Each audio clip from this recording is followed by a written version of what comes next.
southwestern part of the United States in the late 1800s lived a special breed of men known as the gunfighters. This is the story of one of these men. Preacher Harden, a God-fearing circuit-riding man, had great expectations for his son Wesley, named after a bishop of the Methodist Church. John Wesley Harden was born in Boham, Texas in 1853. Wes's father knew what it was to carry a Bible in one hand and a gun in the other.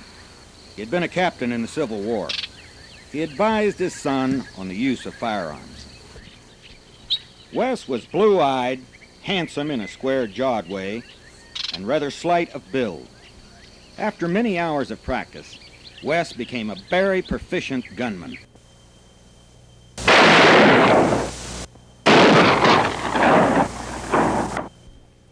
Times were ripe to change a man, and the Northern Bluecoats had made police of the Negroes following the Civil War. In a burst of rage, Wes, at the age of 15, cut down his first man, a Negro.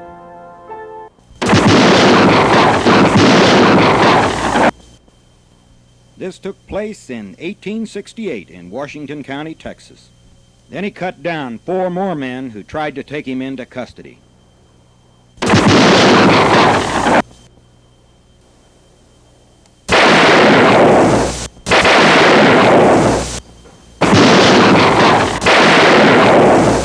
Young Harden was right handy with a 6-gun.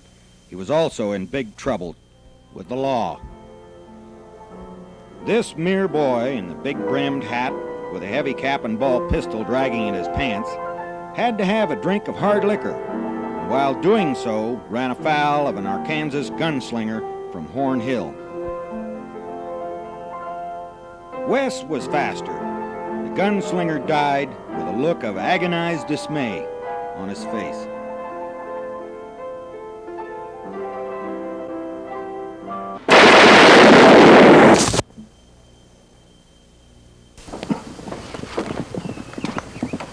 Wes took to the saddle now. He was on the run from the law.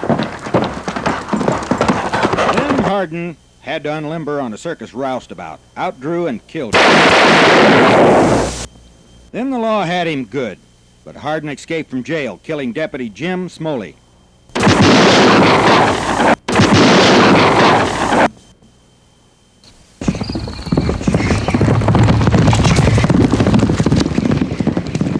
Wes was on the run again.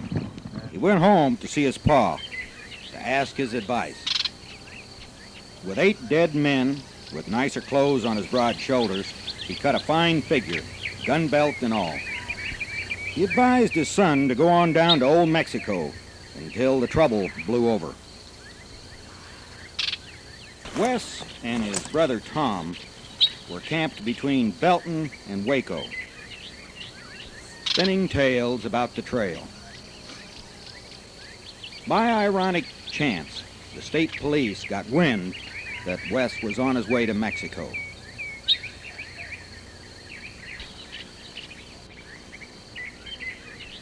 Three marshals rode up, armed with rifles and shotguns, taking Tom and Wes by complete surprise. Wes reached for his shotgun.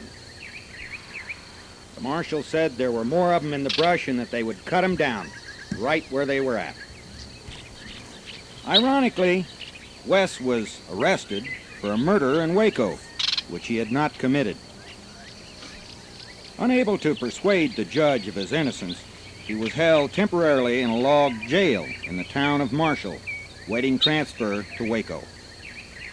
The next morning, Captain Stokes of the state police and a guard named Jim Smoley.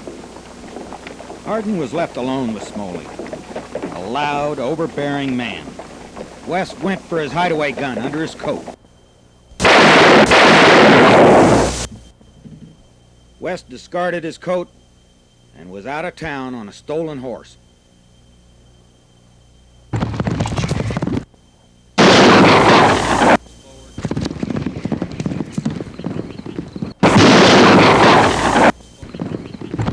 State marshals were hot on his heels again. A few days later, Several of Harden's relatives were gathered at Gonzales in southern Texas for a drive up the Chisholm Trail to Abilene, Kansas. They persuaded the rancher to hire John Wesley, the trail boss for his herd. Toward the end of the drive, a Mexican herd crowded in behind Harden's, and there was some trouble keeping the animals apart. Harden got into a verbal battle with the Mexican in charge of the other herd. He drew his pistol and shot the Mexican in the heart. A general gunfight between the rival camps ensued.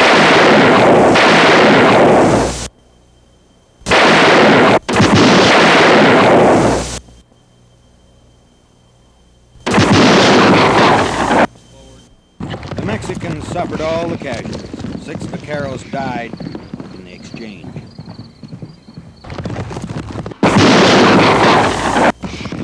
Five of them were felled by the six-shooter of John Wesley Harden.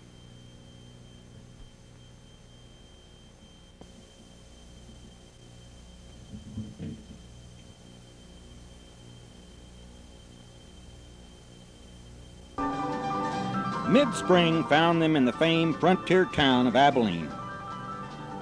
Cattle herds, rickety western clapboard buildings, a seething mass of fun-seeking hellraisers from Texas crowding into the saloons, patrolled by the fancy dresser and killer, Wild Bill Hickok. Ben Thompson and his partner Phil Coe had opened up a saloon. They'd put up a sign. Wild Bill Hickok said he thought the sign was pornographic, to take it down. Phil Coe wanted to take him on then and there. Thompson said, "We'll take care of it later." Bill told him he wanted it out now.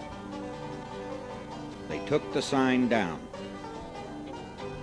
Wes was witness to this showdown between these two great gunfighters.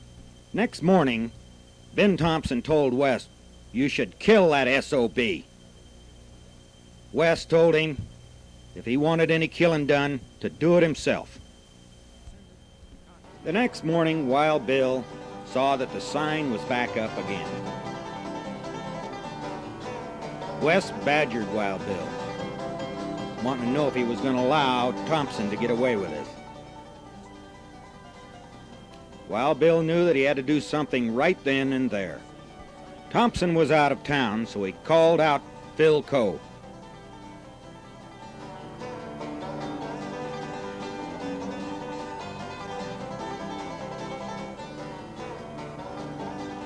There was a brief argument. Coe went for his gun. Wild Bill killed him. Hearing it click behind him, he turned and fired.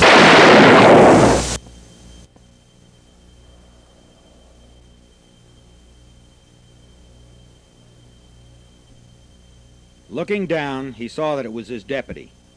He'd shot him by mistake.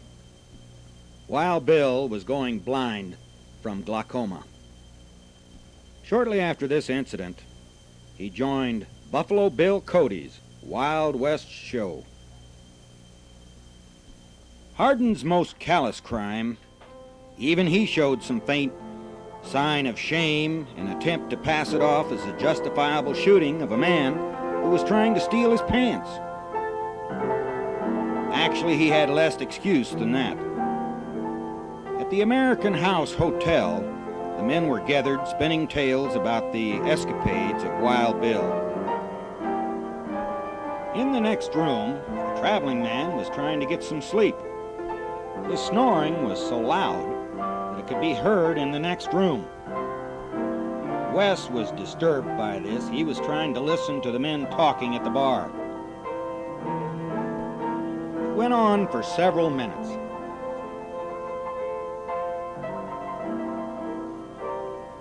Wes drew his pistols. The men at the bar scattered. Wes began to shoot at the wall. The first shot merely woke the man up.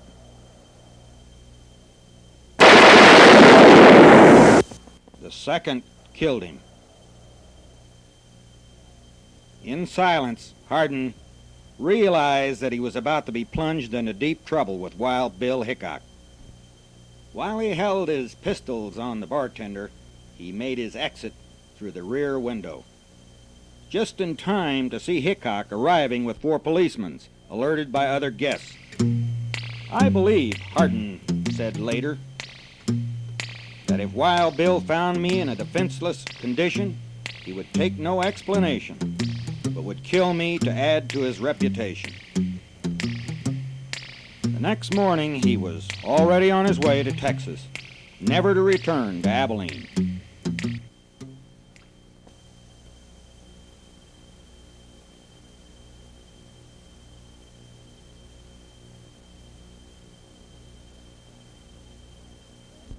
In 1871, he betrothed himself to his longtime sweetheart, Jane Bowen, and married her. Jane's father was an outstanding citizen, owner of a store in Harden's home county in Texas, and the two families were well acquainted. The marriage was a strange alliance, interrupted by John Wesley's long unexplained absence. Jane could only guess at the reasons for her husband's extended absence from home, but she bore him 2 children and evidently remained totally loyal and uncomplaining. The killing for which Harden was finally sent to prison occurred in the town of Comanche, 130 miles north of Austin, on the night of his birthday.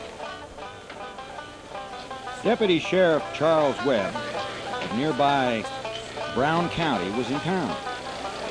Harden had been given to understand that Webb intended to kill him. Webb had been playing cards and drinking with Harden. He got up and started for the door, but stopped at the end of the bar. He drew his pistol, turned, and fired at Wes. The shot grazed Harden. Wes's bullet hit Webb in the face. The sheriff fell mortally wounded, the 39th statistic in Harden's tally of kills. Harden departed town without interference, but the law was baying at his heels, so close that he decided to leave Texas altogether, taking his wife with him.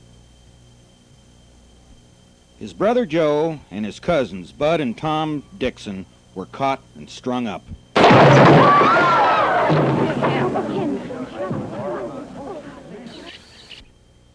On his way to pick up his wife to leave Texas, he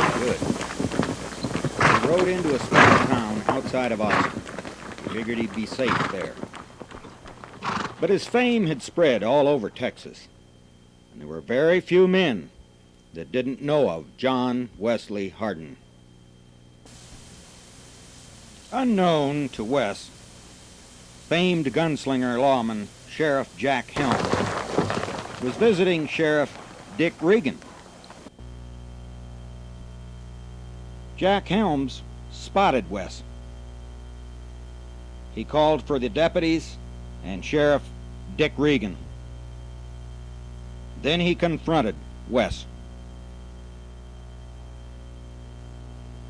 Told him to drop his shotgun or he'd kill him right there.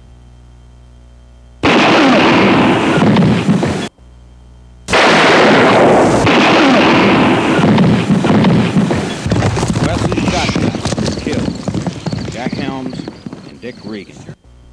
Later he said that he wasted no time getting back to Gonzales County, 100 miles away. I got home about 4 a.m., but forever ruined a good horse worth $50 doing so. It didn't take him long after he got back to Gonzales before he and his wife were on their way to Florida.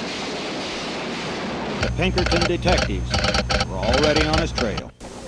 He first hid out in Florida under the alias of J.H. Swain. His disguise worked so well that he was even invited to help some local police officers round up some suspected criminals. In the course of the hunt, Harden shot and killed one of the suspects, his 40th man. After 2 years in Florida, his identity was discovered by Pinkerton detectives. Again he took flight, this time hoping to get to Mexico, but lawmen intercepted him near the Florida line. In the ensuing gun battle, he killed 2 more men and then made his escape.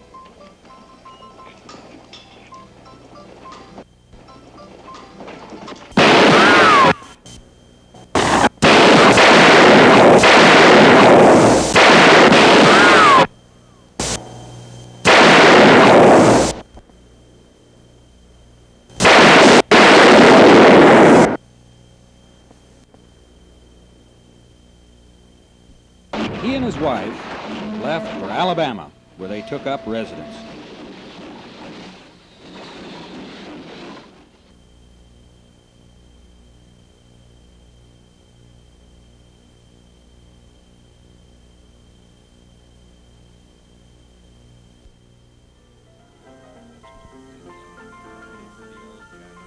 Harden remained at large in Alabama for 10 more months. His 2 final victims, so far as is known, were slain in a poker game in Mobile, during which he had piled up winnings of over $3,500.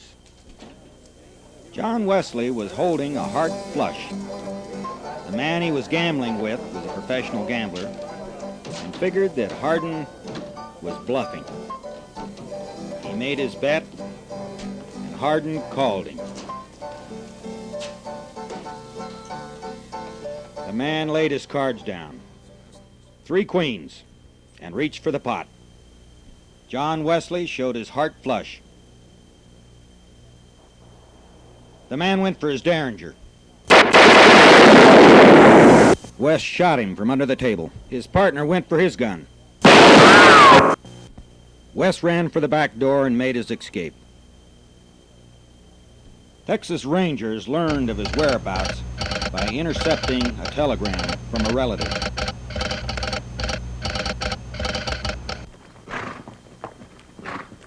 In July 23, 1877, Harden was cornered in Pensacola Junction, Florida. En route back to his Alabama home from his gambling foray.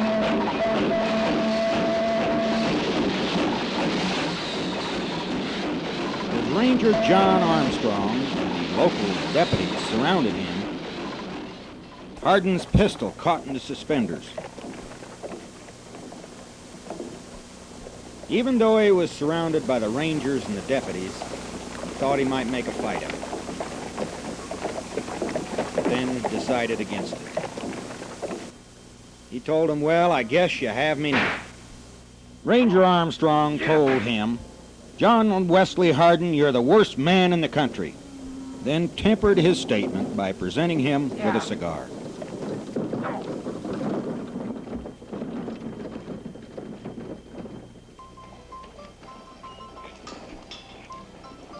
Harden was tried in Austin, Texas, for the killing of Deputy Sheriff Webb. The jury found him guilty of second-degree murder, and at the age of 25, he was sentenced to spend the next quarter century in the Huntsville prison. In prison, he studied algebra, theology, and law. In 1894, after he had served 15 years of his term, and shortly after his wife had died, the governor of Texas pardoned him.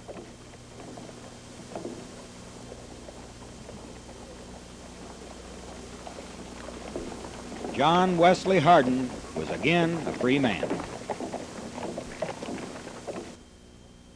He and a friend left for El Paso, Texas, where he opened up a law office.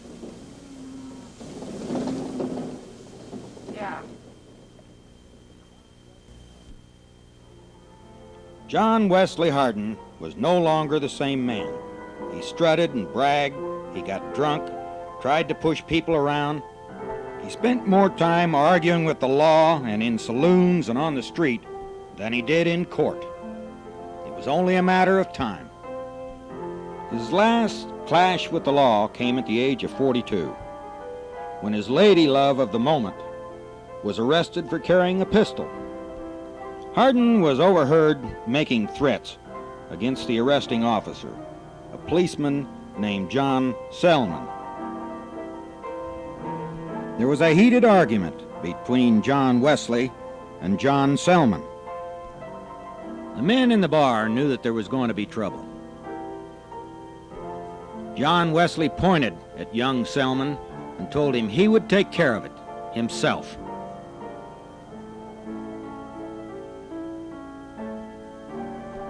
Some days later, on August 19, 1895, John Wesley was shaking dice and shooting pool with a friend.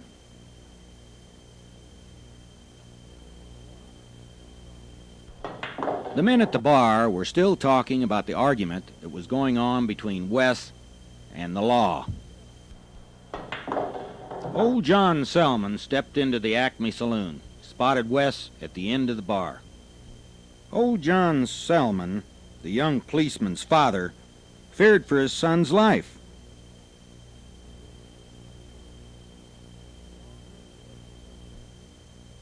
The longer he looked at Wes Harden, the more courage he got. Wes lit his short cigar and studied his next shot, and then walked around to the other side of the table with his back to Selman.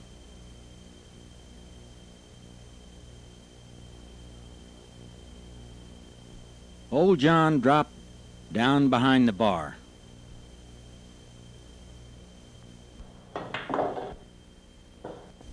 Took careful aim at Wes and fired one shot.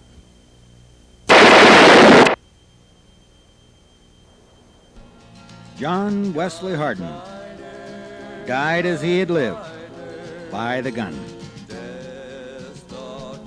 The jury acquitted old John Selman, apparently in gratitude for having rid Texas of a major menace. John Wesley Harden had killed 44 men.